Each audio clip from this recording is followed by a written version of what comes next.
Tšau, minu nimi on Madis ja täna ma mõtlesin, et aitab varjamisest. Ma otsustasin lõpuks näidata maailmale, kes ma tõeliselt olen. Ma olen küll palju kirjutanud ja näidanud ennast inimestele, kellega ma hästi haakun. Aga paljudele olen ma jätnud teistsuguse mulje, sest nagu te teate, on väga raske muuta enda käitumist või olekut inimeste kõrval, kelle juures me oleme alati olnud samasugused. Aga täna ma otsustasin lõpuks võtta uue sammu ja näidata ennast sellisena, nagu ma tõeliselt olen, kõigile, mitte mingeid erandeid. Kuna hetkel on ühiskonnas aktuaalseteks teemadeks väga negatiivsed teemad, siis ma tunnen, et nüüd on aeg minna edasi ja näidata seda teist poolt. Inimesed peavad nägema, mis on kogu selle negatiivsuse taga. Neil jääb muidu illusioon, et maailmas toimuvadki ainult pahad asjad. Aga tegelikult maailmas toimub ka nii palju häid asju.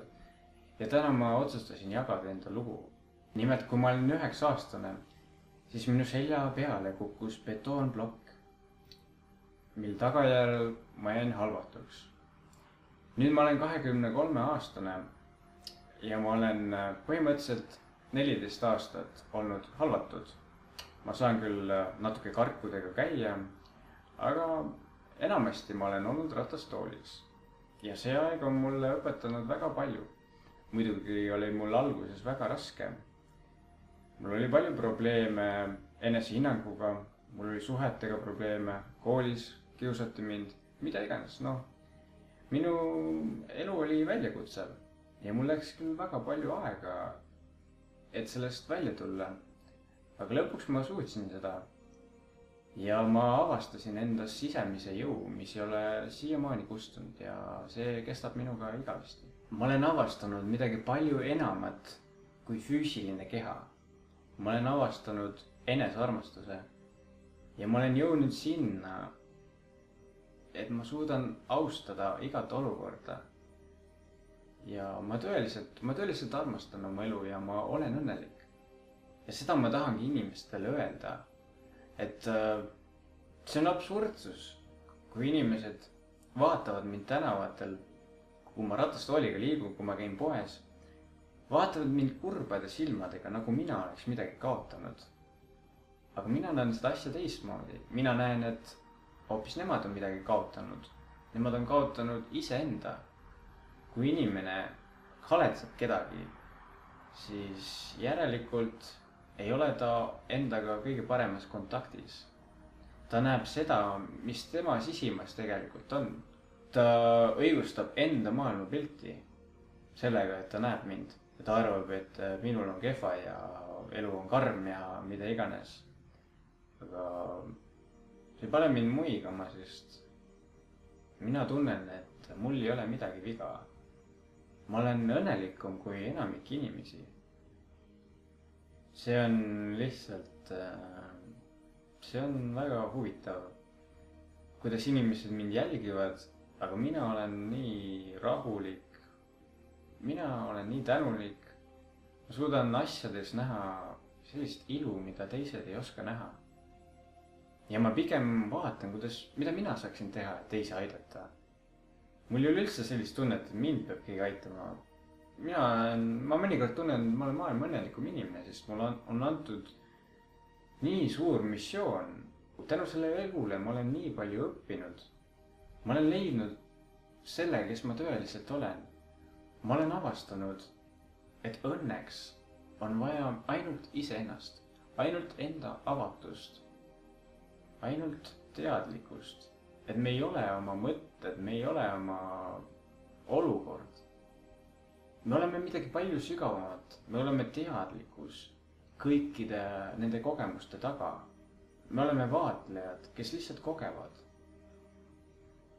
Ja me teeme elu raskeks pigem enda hinnangutega. Kõik oleneb sellest, kuidas me elu tõlgendame. See olukord, et mina olen näiteks ratastoolis, mis selles halba on? see on lihtsalt teistsugune olukord.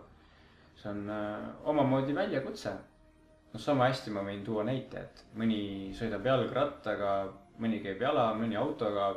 Meil on mingid erinevad vahendid lihtsalt. Aga miks me peaksime kannatama, kui me oleme oma jalad kaotanud või meil on kehaga midagi viga?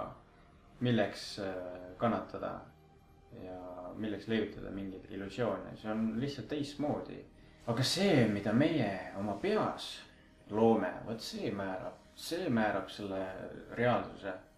Ma näen pidevalt inimesi, kellel on justkui kõik olemas. Neil on terved jalad, neil on hea tervis, neil on isegi raha, neil on head suhted.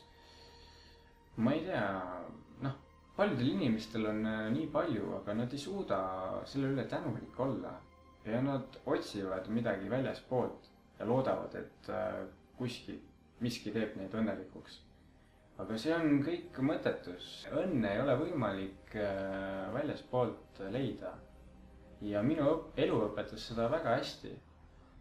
Ma kannatasin nii kaua, kuni ma lõpuks alistusin ja leidsin endas selle armastuse. Et õnn asub minu sees. Ja kõik oleneb sellest, kuidas ma ise seda tõlgendan oma olukorda. Kõik on lihtsalt nii, nagu on. See, kuidas me maailma kogeme, see on meie valik. Ja mina mõtlen nii, et kui valiku teha, siis pigem juba positiivsed. Kas olla neutraalsed või olla pigem positiivsed. Sest mida meile annab negatiivne? Mida meile annab kogu see vingumine, lihtsalt see ohvri roll? Või siis kogu see negatiivne pask, mis tuleb meediast ja mida nüüd ka hullult levitatakse. See ei anna mitte midagi, see ei loo meie jaoks mitte midagi. Negatiivsuse vastu ei saa negatiivsusega, nagu tule vastu ei saa tulega. Te peate olema väga tähelepanelikud ja teadlikud.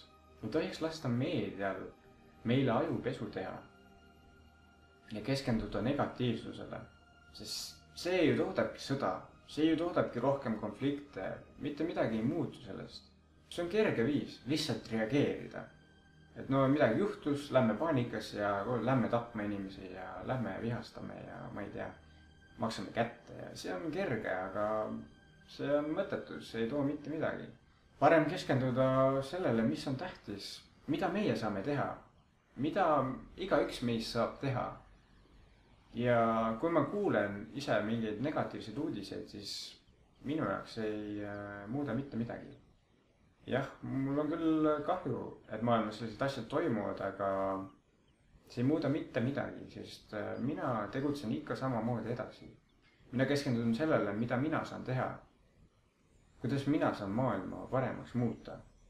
Mitte sellele, milline see maailm on ja mis kuskil keegi teeb. Alati tuleb vastata armastusega, sest ainult armastus vabastab meid. Ainult armastus, mitte hirm. See hirm unustage ära. See lihtsalt, see on nagu, see on lollus. Nii et ma tahan öelda, et siin maailmas ei ole kõik nii halb, nagu tundub, nagu meediast mulje jääb. Nii palju häid inimesi on maailmas, nii palju häid asju juhtub maailmas. Ainult paremas poole tegelikult kõik läheb. Ja kui me lõpetaksime keskendumise sellele negatiivsusele, siis läheks see kõik veel kiiremini. Nii et oleme positiivsed, oleme säravad, oleme õnnelikud.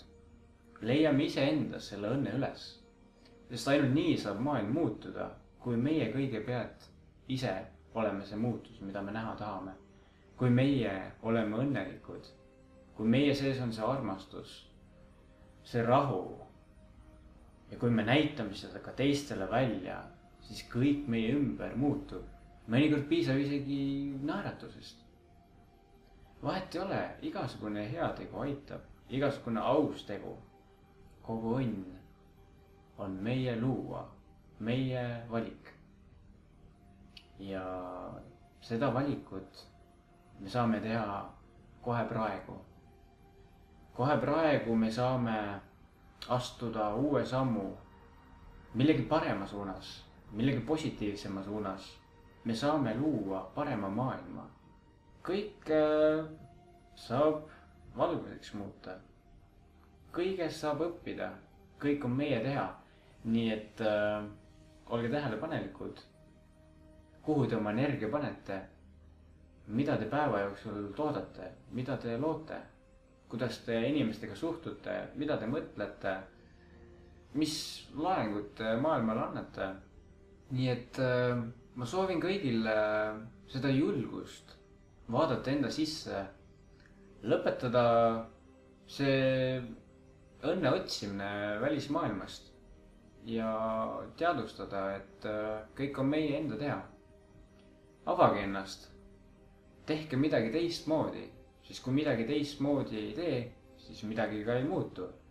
Nii et hakake avastama, minge enda sisemaailma ja vaadake, mis te sealt leiate. Hakake lugema mingeid targemaid raamatuid, selle asemel, et lihtsalt lugeda mingeid negatiivseid jutte meedias. Lugege näiteks sellist raamatut nagu Eckhart Tolle Kohaloleku jõud või Rahumeelne sõdalane või mida iganes. Siin maailmas on nii palju häid raamatuid, nii palju videosid, nii palju häid inimesi. Kõik vastused on olemas ja kõik lahendused on olemas. Tuleb vaid lihtsalt avada. Mõnikord tuleb lihtsalt natuke uudishimulik olla. Mõelda, et äkki saab midagi teistmoodi teha. Ja siis tuleb tegutseda. Ja ma soovin teile edu. Te võite ka minu blogi lugeda või vaadata minu videosid. Ma olen viimase aja jooksul palju materjali loonud. Ja ma tõesti soovin endast anda midagi. Sest mina olen hästi palju kogenud. Ma olen igasugused väljakutseid ületanud. Ma olen ise ennast aidanud. Ja ma soovin seda tarkust jagada ka teistega. Ja ma julgustan ka kõiki teisi inimesi jagama enda kogemust. Jagama enda sõnumit. Sest kui meie ei jaga, siis keegi teine teeb seda. Keegi teine programmeerib inimesi, toodab negatiivset. Aga me peame näitama maailmale, et siin maailmas on ka kuhjaga positiivsust, kuhjaga rõõmu ja ilusaid asju. Meie olemegi see, keda me otsime. Meie olemegi see ime. Meie olemegi need kangelased, need valgusrüütlid. Kõike head. Tšau.